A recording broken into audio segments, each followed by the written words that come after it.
Oke, Assalamualaikum warahmatullahi wabarakatuh. Selamat pagi Waalaikumsalam warahmatullahi wabarakatuh. semuanya. Ketemu lagi dalam mata kuliah saya, Geografi Lingkungan dan Sumber Daya. Eh, untuk minggu ini kita akan membahas tentang salah satu dokumen lingkungan. Minggu lalu kita sudah membahas sedikit tentang AMDAL. Nah, minggu ini kita akan membahas bersama tentang UKL, UPL. Tapi di sini saya tidak akan menerangkan materi UKL, UPL sendiri. Di sini saya akan dibantu oleh salah satu teman saya yang memang sudah terbiasa untuk menyusun dokumen lingkungan UKL, UPL sendiri. Uh, di sini saya akan perkenalkan teman saya. Mungkin nanti dapat perkenalan singkat, setelah itu langsung masuk ke materi saja. Waktu dan tempat saya persilahkan.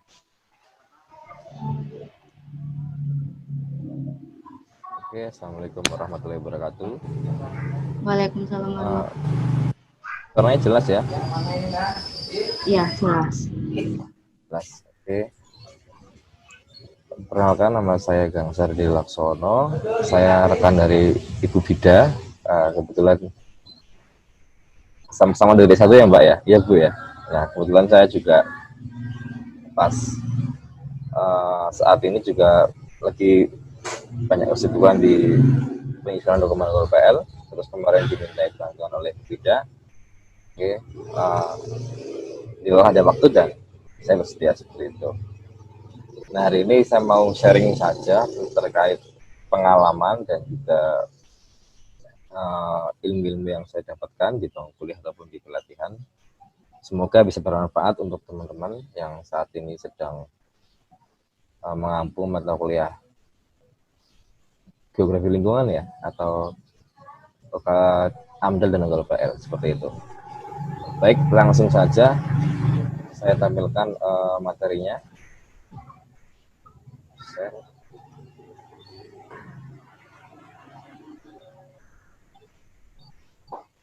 Stop video. Ya. Kelihatan? Halo? Kelihatan, Fit? Kelihatan. Kelihatan. Full screen ya? Atau seperti ini?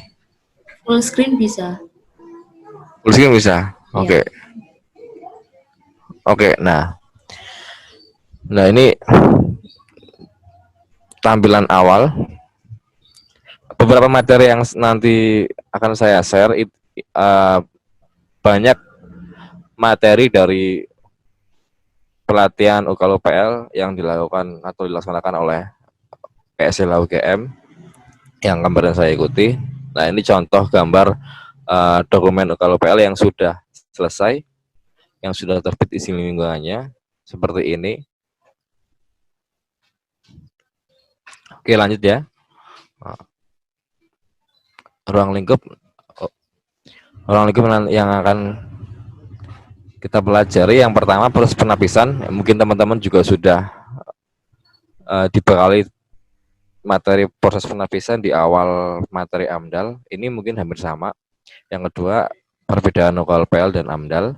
Yang ketiga, perizinan elektronik atau WSS yang sekarang ini memang sudah dirubah mekanisme perizinannya secara online, secara elektronik, termasuk nanti untuk pengurusan izin lingkungan dan juga UKL. Nah, seperti apa nanti akan kita jelaskan.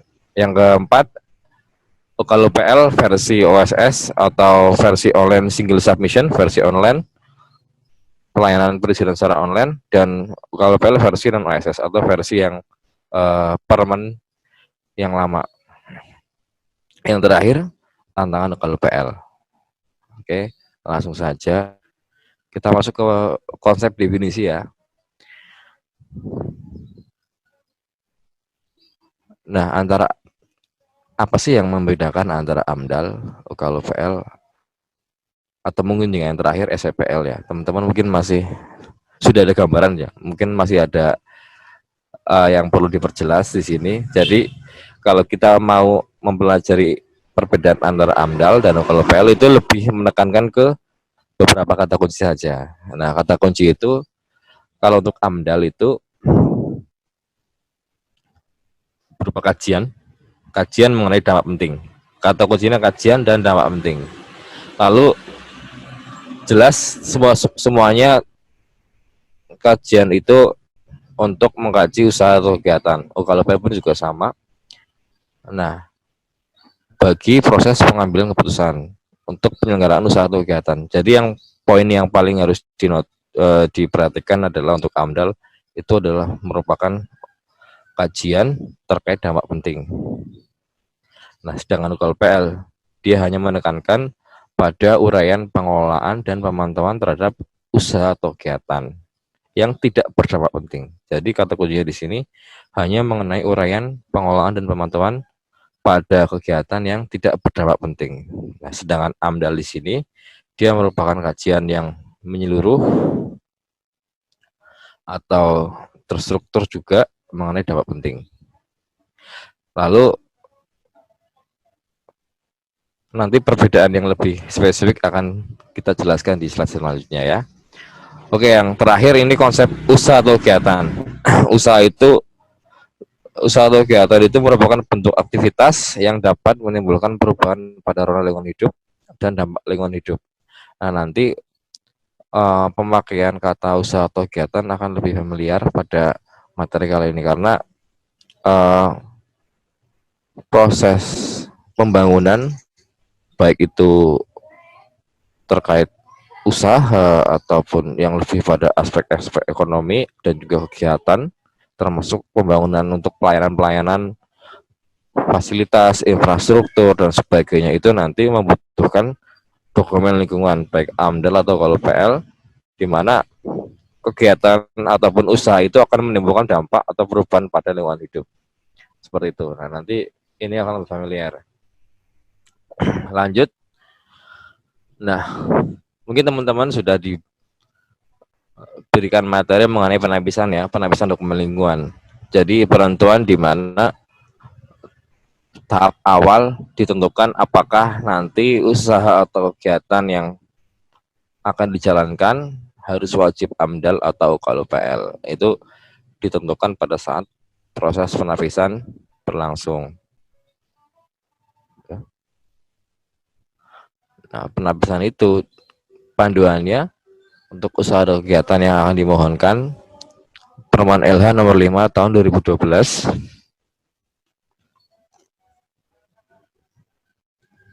mengenai jenis usaha atau kegiatan yang wajib memiliki AMDAL.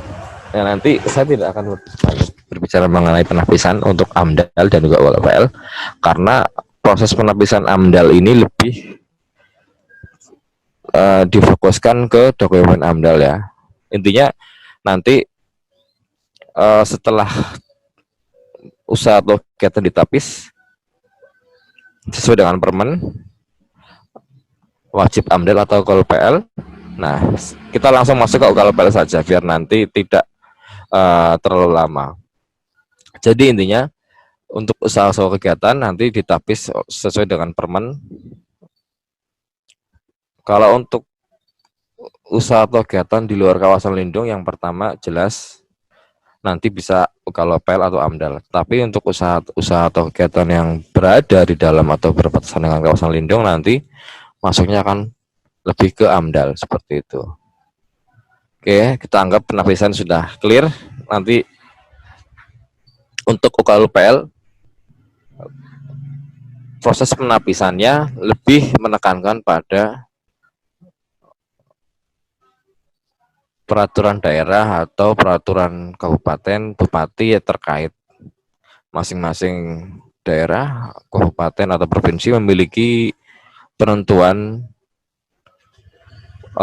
kegiatan ataupun usaha yang nanti wajib UKLPL atau SPPL yang berbeda-beda. Jadi setiap daerah punya peraturannya sendiri masing-masing dan punya ukurannya masing-masing untuk menentukan apakah nanti dokumen itu wajib UKLPL atau tidak.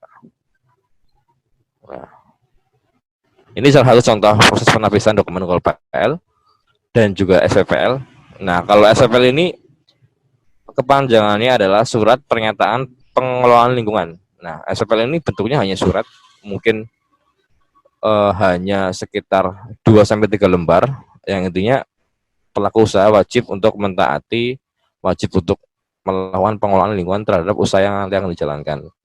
SPPL ini hanya berlaku untuk usaha-usaha kecil atau usaha-usaha mikro. Nah, sedangkan kalau PL nanti lebih ke usaha-usaha yang skalanya lebih besar, seperti itu. Tetapi tidak berdampak penting dan juga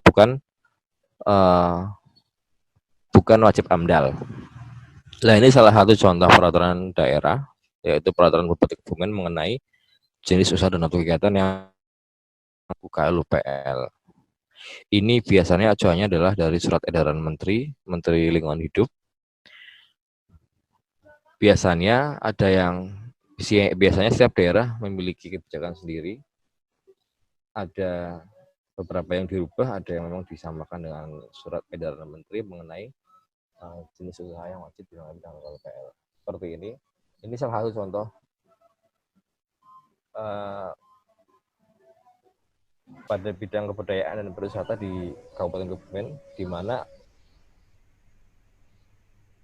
untuk daya tarik wisata, untuk usaha penyediaan makanan dan minuman, terutama restoran, rumah makan, kafe, dan catering, nah itu juga ada luasan dan juga ada skalanya, satuannya. Terus untuk usaha villa, hotel, dan sebagainya sudah ada skala besarannya, penentuannya sampai ke bioskop. Nah, ini salah satu contoh di bidang kebudayaan dan pariwisata. Nanti di luar itu ada berbagai macam sektor, baik itu sektor pertanian, sektor kehutanan, sektor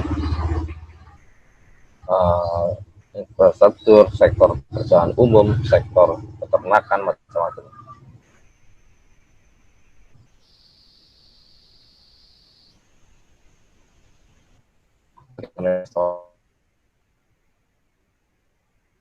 Sesuai dengan Pergub kursi paling kursi itu sudah wajib restoran-restoran yang nanti akan dibangun dan memiliki jumlah kursi lebih dari 80 atau minimal 80 itu harus wajib ke KLPL. Stabil. Ataupun jika restoran itu memiliki luas lantai bangunan lebih dari 250 meter persegi dengan jumlah kursi kurang dari 80, tapi dengan luas lantai bangunan kurang lebih dari 250 meter persegi harus wajib ke KLPL. Nah, bagaimana dengan usaha restoran yang punya jumlah kursi kurang dari 80 dan luas lantai bangunan kurang dari 250, itu nanti akan dikenakan SPPL saja. Seperti itu contohnya. Terus nanti ini ada usaha penyediaan akomodasi seperti hotel, villa, dan sejenisnya, penginapan di Kabupaten Kebumen sesuai dengan peraturan Bupati Kebumen nomor 37 tahun 2014. Untuk usaha hotel, villa, dan sejenisnya itu dengan satuan jumlah kamar lebih dari 10 buah itu wajib dikenakan UKL-UPL. Ataupun dari luas lahan yang digunakan lebih dari 0,5 hektar atau 5.000 meter persegi, maka hotel, villa, pondok wisata ataupun sejenisnya itu wajib UKL-UPL. Jadi ada skala besaran dan juga ada satuannya. Nah, jika hotel, losmen, villa ataupun kos-kosan itu di bawah dari 10 kamar, luas lahan yang digunakan juga kurang dari 5.000 meter atau kurang dari 0,5 hektar, dia hanya menggunakan SPPL saja, kayak gitu. Nah, misalkan nanti jika ada contoh kasus hotel, villa ataupun kos-kosan yang berada di kawasan lindung atau perbatasan dengan kawasan lindung, contoh mungkin di daerah sekitar Gunung Merapi, di mana itu ada kawasan konservasi atau kawasan lindung, kawasan daerah tangkapan air yang sudah memiliki aturan kawasan lindung. Tetapi di situ ada rencana pembangunan hotel. Padahal hotel itu hanya memiliki mungkin luas bangunan tidak lebih dari 10 hektar, tidak lebih dari 10 kamar, dan luas langit juga kurang dari 5.000 meter persegi atau 0,5 hektar. Nah, itu nanti hotel tersebut maka tidak dikenakan SPPL atau UKLPL, tetapi harus wajib AMDAL, karena berapapun besarannya, kalau di situ sudah masuk kawasan lindung maka harus AMDAL.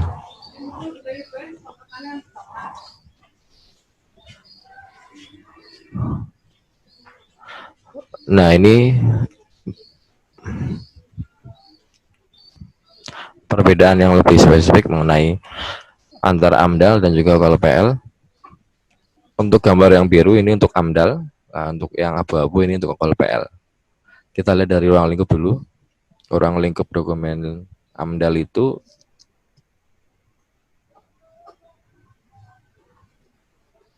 mencakup kajian dampak penting yang tadi kita sebutkan ya, kajian dampak penting. Dia adalah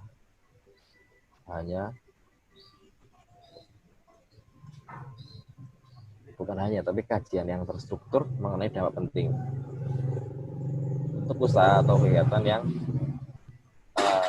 akan dibangun dan juga berpatokan dengan ataupun ada di dalam kawasan lindung, seperti itu.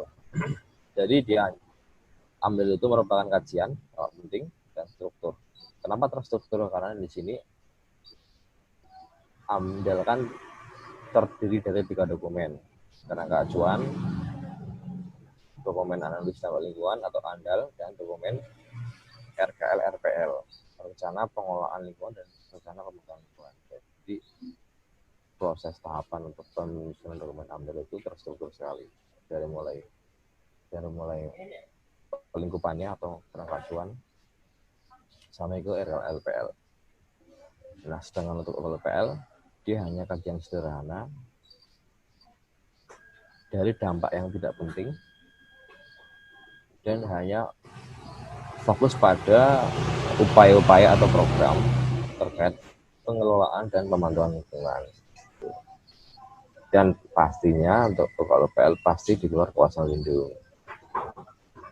Jadi ruang lingkup sudah jelas ada perbedaan. Kalau UKLPL hanya sebuah kajian sederhana ataupun uraian-uraian. Kalau untuk AMDAL itu kajian yang penting yang terstruktur dan menyeluruh, dan itu wajib untuk semua kegiatan atau usaha di dalam kawasan lindung ataupun juga di luar kawasan lindung jika itu sesuai dengan permen penapisan yang telah ditentukan.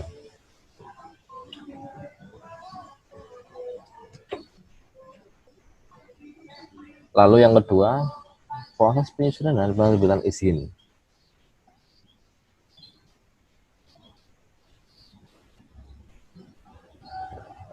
Proses penyusunan untuk dokumen AMDAL itu biasanya relatif lebih lama karena skala besaran dan juga metode yang digunakan lebih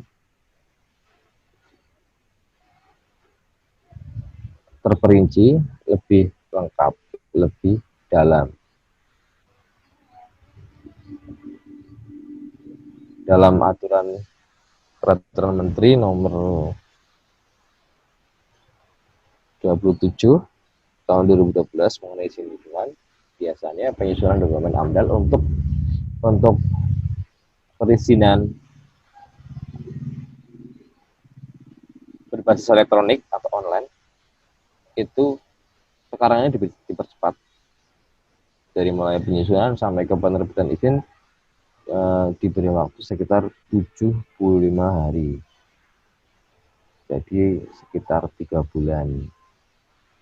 Maaf, mungkin bisa sampai 75 hari, 75 sampai 6 bulan biasanya, kalau tidak salah, nanti kita cek lagi. Tetapi kalau untuk usaha-usaha kegiatan yang tidak dikenakan perizinan secara elektronik biasanya ataupun mengacu pada permen yang lama, bukan permen perizinan elektronik. Nanti kita jelaskan mengenai perizinan elektronik itu biasanya sampai 3 tahun atau lebih malahan. Karena proses penyusunan KA saja orang acuan itu bisa sampai 3 tahun. Seperti itu. Paling lama 3 tahun untuk orang acuan. Nah, untuk kalau PL ini relatif sangat singkat.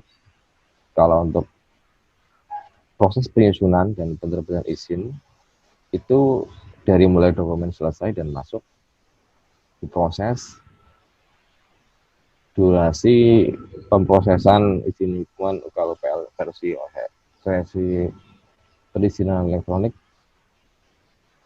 bisa berkisar dari 12 hari sampai 21 hari. Tapi kalau untuk perizinan yang non elektronik itu mungkin bisa minimal 1 bulan lebih seperti itu. Jadi mungkin durasi waktu penyusunan atau prosesnya. Terus untuk tim penilai, kalau untuk dokumen AMDAL itu lebih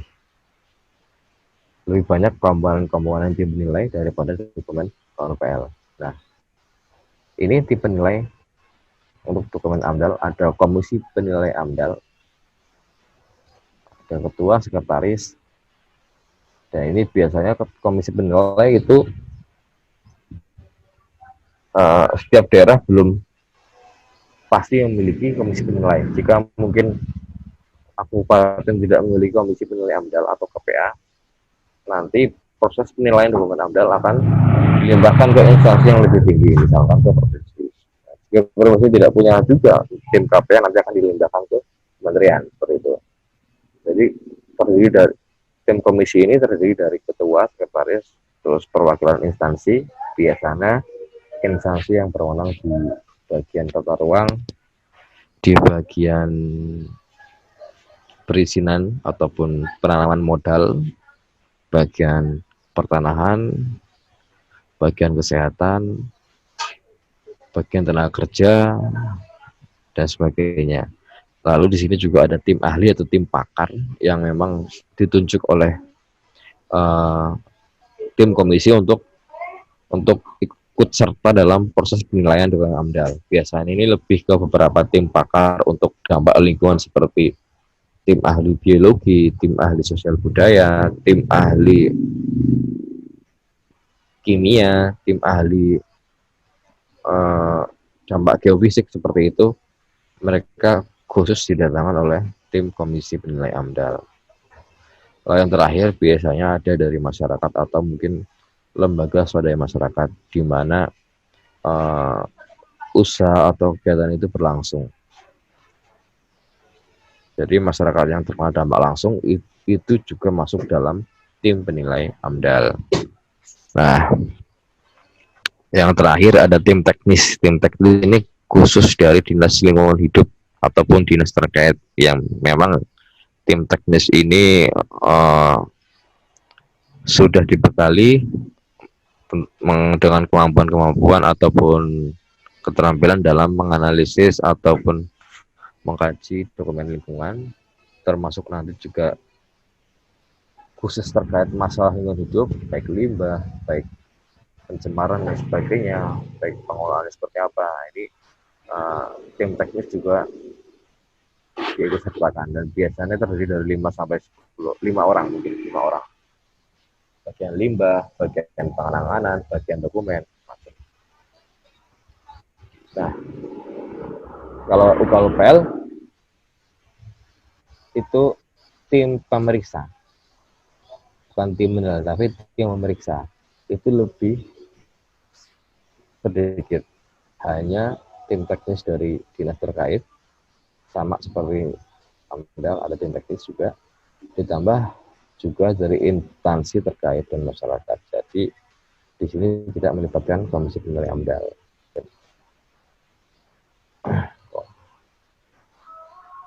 Instansi juga sama, ada dari instansi tata ruang, dari instansi kesehatan, penanaman modal, terus juga tenaga kerja dan sebagainya seperti itu. Terus dari tim penyusun, Nah, ini juga berbeda dari antara AMDAL dan juga UKLPL. Kalau untuk AMDAL sendiri, sesuai dengan permen, tim penyusun AMDAL bisa dari perorangan atau pelaku usaha sendiri. Atau kalau tidak bisa, itu dari tim penyusun yang ditunjuk oleh pemerintah tetapi harus memiliki sertifikat kemampuan dan tergabung dalam lembaga penyedia jasa penyusunan dokumen AMDAL atau LPJP, di mana LPJP ini harus diakui atau harus terdaftar di Kementerian Lingkungan Hidup seperti itu. Jadi misalkan ada beberapa konsultan baik dalam PT atau TV, dia belum memiliki LPJP dari KLHK atau belum diakui oleh KLHK, dia belum berhak untuk menyusun dokumen AMDAL. Nah, beda halnya dengan UKLPL. UKLPL ini siapapun bisa menyusun, baik perorangan, baik pemerintah atau tim penyusun yang punya keahlian dan tidak mewajibkan harus bersertifikat. Nah, intinya seperti itu. Tetapi tidak boleh disusun oleh dinas terkait. Jadi bebas. Nah ini contoh beberapa presiden, beberapa dokumen UKLPL. Nah ini dokumen ini tidak terlalu tebal, tidak terlalu kompleks seperti hanya AMDAL, karena ini hanya sifatnya hanya uraian, kajian sederhana, jadi tidak sekompleks AMDAL. Nah ini untuk tantangannya, untuk saat ini lebih tantangan untuk penyusunan dokumen UKLPL. Yang pertama itu dari konteks sosialisasi kepada masyarakat itu masih sangat kurang atau belum tersosialisasi secara luas mengenai esensi dari dokumen UKLPL atau izin lingkungan itu sendiri. Karena kan UKLPL dan izin lingkungan sifatnya adalah sebagai instrumen pengendali dari setiap kegiatan atau usaha yang nanti akan menimbulkan dampak lingkungan. Sebagian besar masyarakat atau pelaku usaha masih belum memahami apa itu izin lingkungan, apa itu UKLPL. Jadi masih sangat awam dalam masih awam dalam memahami izin lingkungan ini. Lalu yang kedua, mungkin pelaku usaha sudah memahami, pelaku usaha sudah menyusun dokumen, tetapi masih ada tantangannya lagi. Jadi mungkin saat ini kesadaran ataupun keseriusan pelaku usaha dalam menjalankan program-program upaya pengolahan dan upaya pemantauan yang tertuang dalam dokumen lingkungan itu masih sangat kurang. Jadi mereka hanya menganggap dokumen UKLPL atau izin lingkungan ini hanya sebagai dokumen syarat perizinan. Kalau ini sudah dokumen UKLPL sudah selesai, dokumen UKLPL sudah terpenuhi, ya sudah mereka selesai. Padahal ketika dokumen UKLPL sudah selesai, itu masih ada kewajiban-kewajiban.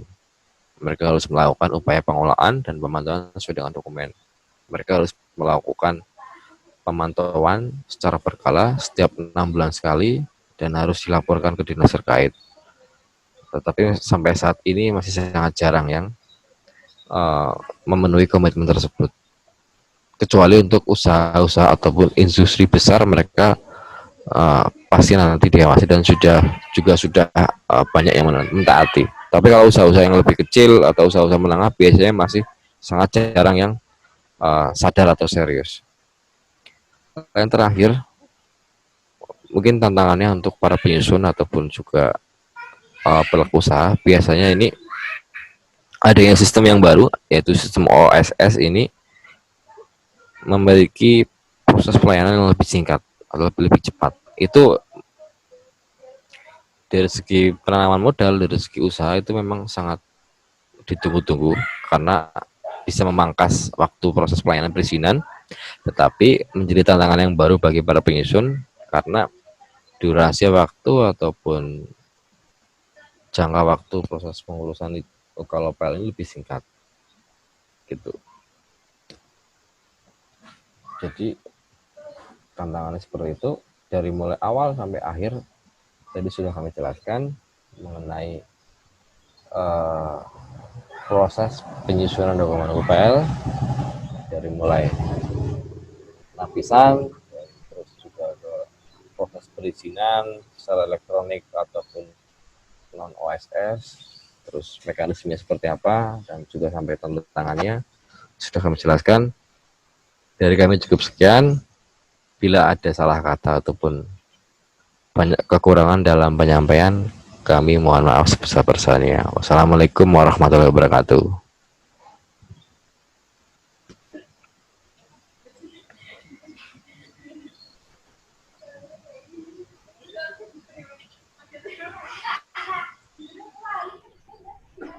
Oke, terima kasih atas penjelasannya ya terkait dengan UKL-UPL. Mungkin di sini ada beberapa pertanyaan yang nanti akan ditanyakan oleh mahasiswa juga. Jadi di sini saya akan mewakili ya, Pak ya. Mas, oke. Bisa dinyalakan start videonya? Oke.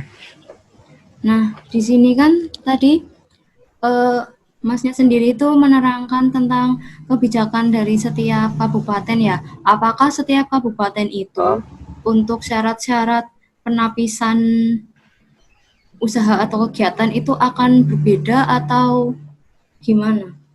Di awal tadi kan sempat tuh membahas tentang kebijakan per kabupatennya. Iya. Biasanya itu satu, jika kabupaten tidak memiliki peraturan daerah atau peraturan bupati atau peraturan gubernur mengenai penapisan dokumen lingkungan, maka daerah itu akan mengacu ke surat edaran menteri KLHK. Nanti akan saya tunjukkan surat edaran nomor berapa. Nah, itu dari surat edaran itu bagi daerah-daerah yang belum memiliki aturan tersebut, mereka mengacu ke situ. Tetapi biasanya surat edaran itu juga nanti akan diturunkan oleh beberapa daerah untuk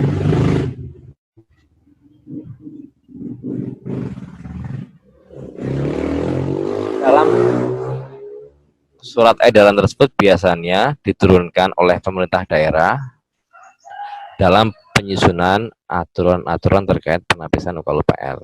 Jadi intinya hanya di copy paste dari aturan surat edaran itu terus dipisahkan oleh pemerintah daerah terkait. Ada yang seperti itu, ada yang juga biasanya seperti di Jakarta itu mereka melakukan atau menyusun penapisan UKL dengan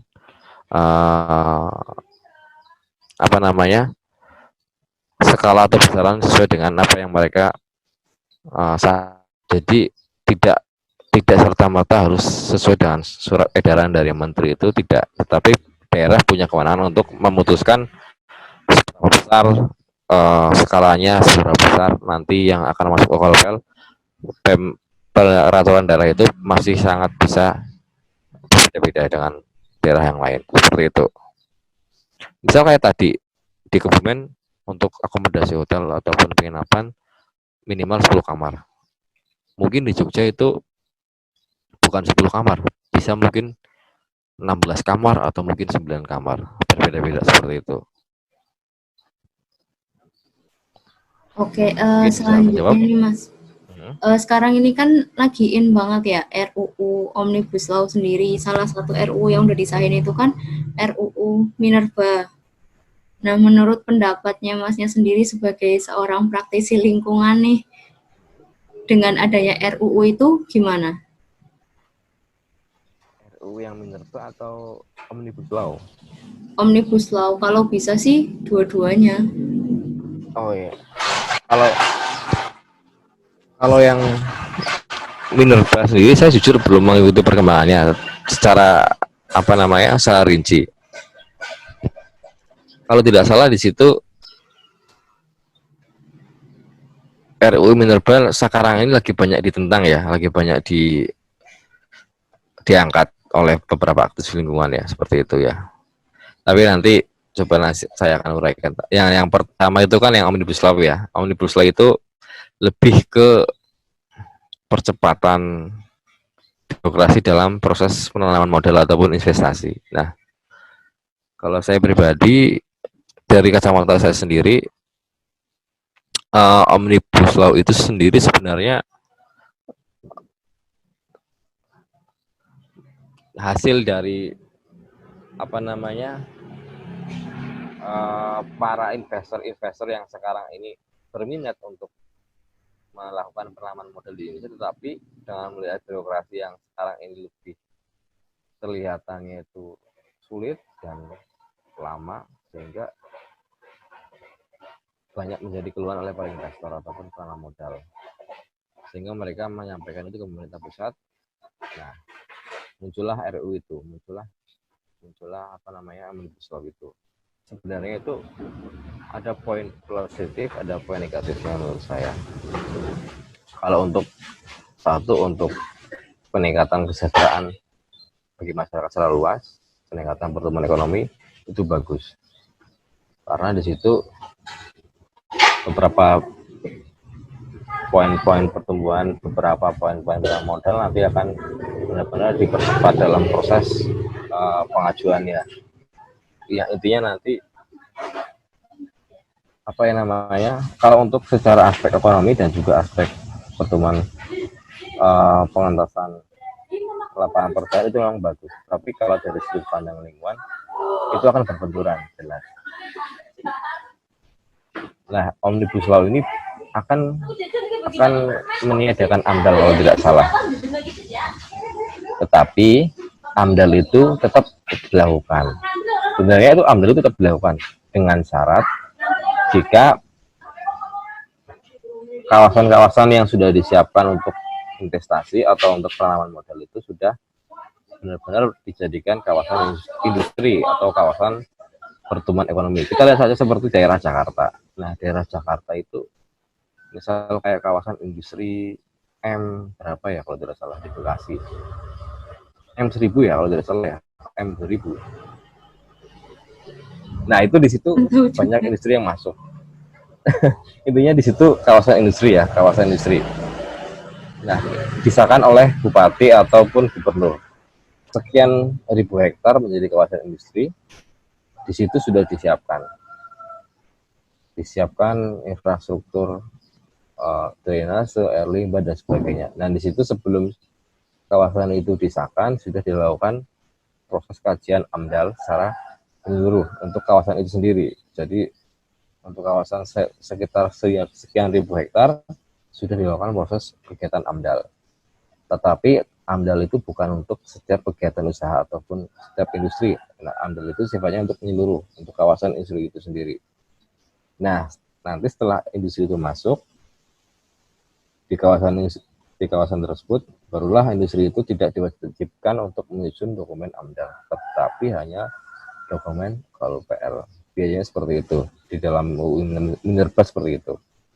Nah, kawasan-kawasan yang harus disiapkan itu haruslah kawasan-kawasan yang memang satu secara infrastruktur sudah memenuhi, bisa berdampak luas bagi masyarakat, terutama dalam pemerataan kegiatan ekonomi. Nah, kita lihat apakah wilayah-wilayah yang nantinya akan memiliki pengaruh untuk dijadikan kawasan industri, apakah sudah sesuai atau belum. Nah, itu juga ikuti awasi seperti itu. Jadi intinya kalau saya secara pribadi setuju ataupun tidak terlalu menentang, karena itu untuk tujuan baik kegiatan perekonomian, tanaman modal dan sebagainya. Intinya berdampak luas. Kalau tidak ada seperti itu, jelas siapa yang nanti akan membuka lapangan usaha, siapa yang nanti akan membuka industri besar dan bisa membuka peluang kerja, peluang usaha, menaikkan infrastruktur, menaikkan penghasilan daerah dan sebagainya, seperti itu. Tetapi dari aspek lingkungan pun benar-benar perlu diawasi, perlu dikendalikan. Paling seperti itu Bu yang bisa saya sampaikan. Kira-kira bisa dipahami Kak? bahasa saya. Bisa kok. Bisa. Bisa. Terus Gini, ini kan dari kita sendiri kan jurusannya itu pendidikan geografi ya. Ke ya depan, Bu, apakah lulusan dari pendidikan geografi itu tuh memang bisa untuk menyusun dokumen lingkungan atau enggak? tergantung niat kemauan. Bisa Bu, sangat bisa. Kenapa tidak bisa? Saya juga dulu dari jurusan pendidikan geografi, dan kalau memang teman-teman ingin apa namanya bergelut di bidang tersebut, ya tidak menutup kemungkinan itu akan bisa dikembangkan di situ, asalkan teman-teman juga mau untuk belajar, niat untuk menggali apa namanya, untuk memahami, belajar lebih untuk memahami dokumen lingkungan baik AMDAL atau PL. Yang artinya ada niat, terus ada kesempatan untuk mencoba, dan mencoba. Dari mencoba itu nanti teman-teman bisa memahami sedikit demi sedikit. Nah, nanti kalau teman-teman pengen benar-benar menambah kemampuan, bisa mengikuti pelatihan yang diselenggarakan oleh lembaga pelatihan.